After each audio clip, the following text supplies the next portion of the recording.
दोस्तों 17 सितंबर 2024 को लेबनान में हिजबुल्लाह मेंबर्स के पेजर में, जो कि एक तरह का कम्युनिकेशन डिवाइस होता है, उसमें सीरियल ब्लास्ट हुआ जिसमें 11 लोगों की मौत हो गई है। मरने वालों में हिजबुल्लाह के 2 मेंबर्स और एक बच्चे भी शामिल है। वहीं 4000 से ज्यादा लोग घायल हुए हैं, जिनमें से 400 की हालात गंभीर बताई जा रही है। मीडिया रिपोर्ट्स के मुताबिक पेजर्स को हैक करके उसमें ब्लास्ट किया गया है। इस हैकिंग के पीछे इजराइल की एजेंसी मोसाद का हाथ होने का दावा किया जा रहा है।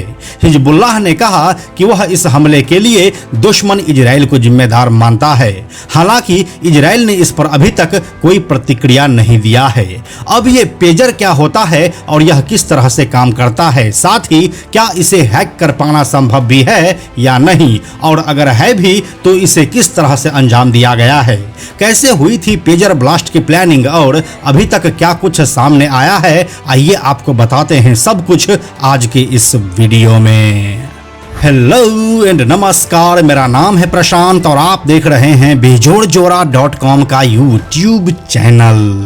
दोस्तों सबसे पहले तो हम आपको यह बता देते हैं कि यह पेजर क्या होता है और यह कैसे काम करता है।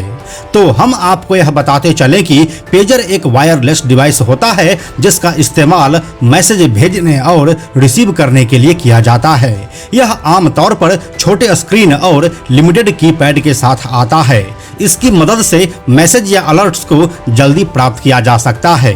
इस डिवाइस को कनाडा के एक ज्यूइश साइंटिस्ट इरविन ग्रॉस ने साल 1949 में बनाया था और 60 के दशक में यह मार्केट में आना शुरू हो चुका था।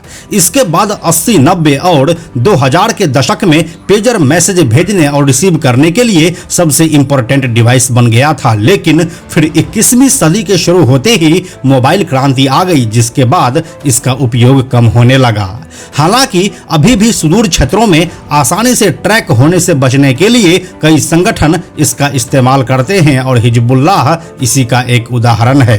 ये तो कहानी हो गई पेजर की। अब बात मोसाद, हिजबुल्लाह और पेजर के लव ट्रायंगल की। दोस्तों लेबनान में 17 सितंबर 2024 को पेजर में धमाके हुए थे, जिसके लिए हिजबुल्लाह ने इजराइल को जिम्मेदार ठहराया था। अब अमेरिका के खुफिया सूत्रों ने भी एक न्यूज एजेंसी को बताया है कि इन पेजर्स को बनाने में इजराइल का ही हाथ था और वह पिछले 15 सालों से इसकी प्लानिंग कर रहा था। न्यूज एजेंसी के मुताबिक हमले की प्लानिंग में शेल कंपनियां शामिल थी। अलग अलग लेवल पर इजराइल के इंटेलिजेंस ऑफिसर प्लान को आगे बढ़ा रहे थे। खुफिया अधिकारियों ने एक ऐसी कंपनी बनाई थी जो रिकॉर्ड के मुताबिक लंबे समय से पेजर मैन्युफैक्चरिंग कर रही थी। कंपनी में कुछ लोग ऐसे भी थे जिन्हें इस साजिश के बारे में कोई जानकारी नहीं थी। सूत्रों ने बताया कि पेजर्स में 25 से 50 ग्राम तक विस्फोटक लगाए गए थे और इसे ट्रिगर करने के लिए एक रिमोट से भी जोड़ा गया था। जिन पेजर्स में ब्लास्ट हुआ, हिजबुल्लाह ने उन्हें करीब 5 महीने पहले खरीदा था। उसी समय पर बातचीत के लिए दूसरे कम्युनिकेशन डिवाइस वॉकी टॉकी को भी खरीदा गया था, जिसमें 18 सितंबर को ब्लास्ट हुआ। 19 सितंबर को अपने भाषण में हिजबुल्लाह चीफ हसन नसरल्लाह ने कहा था कि संगठन के टॉप लीडर्स के पास पुराने पेजर्स मौजूद थे। उनके पास वो नए डिवाइस नहीं थे जिनके जरिए हमला किया गया। नसरल्लाह ने यह भी कहा कि इजराइल पेजर्स के जरिए 5000 हिजबुल्लाह सदस्यों को मारना चाहता था। उन्हें पहले से पता था कि हिजबुल्लाह इन डिवाइस का इस्तेमाल करता है। एक रिपोर्ट के मुताबिक अमेरिकी खुफिया एजेंसी CIA लंबे समय से इस तरह के ऑपरेशन को टाल रही है, क्योंकि इसमें बड़े पैमाने पर आम नागरिकों की जान को खतरा हो सकता है। शुरुआती रिपोर्ट्स में दावा किया गया था कि लेबनान में विस्फोट होने वाले पेजर्स को हंगरी की एक कंपनी BAC कंसल्टिंग ने ताइवान की कंपनी गोल्ड अपोलो से हुए कॉन्ट्रैक्ट के तहत बनाया था। हालांकि हंगरी सरकार के एक प्रवक्ता ने बताया कि पेजर्स को बनाने वाली कंपनी की देश में कोई फैक्ट्री नहीं है, न ही इन पेजर्स को हंगरी में बनाया गया था। इससे पहले ब्रिटिश न्यूज एजेंसी रॉयटर्स ने अपनी रिपोर्ट में दावा किया था कि इजराइल की खुफिया एजेंसी मोसाद ने हिजबुल्लाह के 5000 पेजर्स में विस्फोटक लगाए थे। ये पेजर्स कोड की मदद से ऑपरेट होते हैं और इन्हें इस साल की शुरुआत में लेबनान भेजा गया था। सूत्र ने यह भी बताया कि पेजर्स के अंदर जो विस्फोटक था उसका पता लगाना बहुत मुश्किल था। किसी भी डिवाइस या स्कैनर से भी इसे ढूंढा नहीं जा सकता था। बीते 17 सितंबर को इन पेजर्स पर एक मैसेज आया जिसने विस्फोटक को एक्टिवेट कर दिया और इस हमले में कुल 11 लोगों की मौत हुई थी।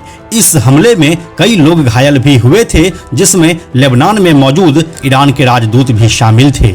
दोस्तों, हम आपको यह भी बताते चलें कि गाजा में जंग शुरू होने के बाद हिजबुल्लाह ने अपने मेंबर्स को मोबाइल फोन का इस्तेमाल करने से मना कर दिया था, क्योंकि उसे शक था कि इजराइल के मोसाद इसे हैक कर सकते हैं।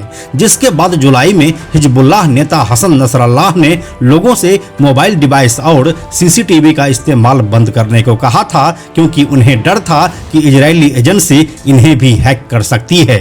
लेकिन मोसाद ने एक कदम आगे जाते हुए उस डिवाइस को ही हैक करके ब्लास्ट कर दिया, जिसे हिजबुल्लाह अपने लिए सबसे सुरक्षित मानता था। यही तो युद्ध की रणनीति होती है कि आप दुश्मन से 4 कदम आगे कैसे रहते हैं। दोस्तों, ये तो हो गई पेजर ब्लास्ट और इसके लिए किए गए प्लानिंग की पूरी कहानी। अब हम आपको संक्षिप्त में यह बता देते हैं कि यह हिजबुल्लाह क्या है। तो दोस्तों, हम आपको बताते चले कि हिजबुल्लाह शब्द का अर्थ है पार्टी ऑफ गॉड। यह संगठन खुद को शिया इस्लामिक पॉलिटिकल, मिलिट्री और सोशल ऑर्गेनाइजेशन बताता है। हिजबुल्लाह लेबनान का एक ताकतवर ग्रुप है। अमेरिका और कई देशों ने इसे आतंकी संगठन घोषित किया हुआ है और इसे बैन तक कर दिया गया है। साल 1980 की शुरुआत में लेबनान पर इजराइल के कब्जे के दौरान इसे ईरान की मदद से बनाया गया था। 1960 से 70 के दशक में लेबनान में इस्लाम की वापसी के दौरान इसने धीरे धीरे अपनी जड़ें जमानी शुरू कर दी थी। ऐसे तो हमास एक सुन्नी फिलिस्तीन संगठन है, जबकि ईरान के सपोर्ट वाला हिजबुल्लाह शिया लेबनानी पार्टी है। लेकिन इजराइल के मुद्दों पर दोनों संगठन एकजुट हो जाते हैं। साल 2020 और 2023 के बीच इन दोनों गुटों ने इजराइल के साथ यूएई और बहरीन के बीच समझौते का विरोध भी किया था। हिजबुल्लाह के पास अभी करीब 45,000 लड़ाके हैं, जिसमें 20,000 एक्टिव हैं और 25,000 रिजर्व है। इस संगठन की कमाई हर साल $70 करोड़ है, जिसका एक बड़ा हिस्सा ईरान फंड करता है। साथ ही हिजबुल्लाह के लड़ाकों को ईरान हथियार, ट्रेनिंग और खुफिया मदद भी देता है। इजरायली सेना के मुताबिक हिजबुल्लाह के पास अभी करीब 1,20,000 मिसाइल, एंटी टैंक हथियार, anti ship missile, anti aircraft missile और एयर डिफेंस सिस्टम भी मौजूद है। तो दोस्तों, यही थी मोसाद के पेजर ब्लास्ट के प्लानिंग और हिजबुल्लाह की पूरी कहानी। आप इस पूरे मामले के बारे में क्या सोचते हैं, हमें कमेंट में लिखकर जरूर बताइए। हम जल्दी मिलते हैं आपसे एक नए कहानी के साथ में हम आपको यह भी बताते चलें कि आप में से 97% ऐसे लोग हैं जो हमारे वीडियोस को देखते तो हैं, लेकिन हमारे चैनल को सब्सक्राइब नहीं करते हैं। ऐसे लोगों से हमारी हाथ जोड़कर विनती है कि अगर आपको हमारे वीडियोस पसंद आ रहे हैं तो आप बेजोड़ जोड़ा के इस चैनल को सब्सक्राइब जरूर कर लीजिए। साथ ही बेजोड़ जोड़ा नाम से हमारा एक एक्स अकाउंट है, यानी कि ट्विटर अकाउंट है, आप उसे भी फॉलो जरूर कीजिए। यह वीडियो अगर आपको पसंद आया तो इसे लाइक और शेयर जरूर करें। आने वाले वीडियोस के लिए बेजोड़ जोड़ा को सब्सक्राइब करके बेल आइकन को टच करना ना भूलें। Thank you so much.